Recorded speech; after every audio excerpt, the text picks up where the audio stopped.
Yeah, this is just a standard bathtub drain. I'm going to show you how to remove this if it gets clogged up. That way you can clean it out. So there's where it's down. If you have it up and you try to take this off, it's just going to spin. So you can put it down and it still spins. The idea is to take this top part off. So what I do is I hold the bottom and just turn the top. The top you turn left.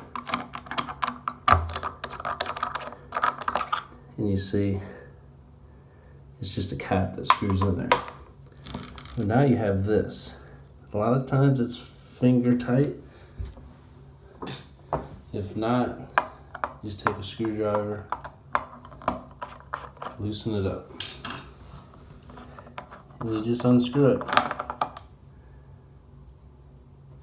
So this part right here is threaded inside there.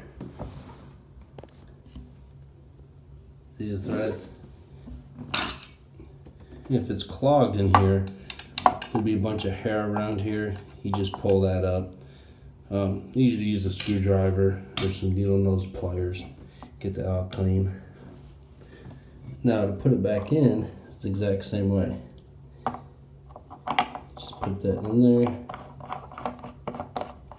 What I do is I just turn this with my hands just so it's snug. That way when I go to clean out next time, I don't have to use a screwdriver.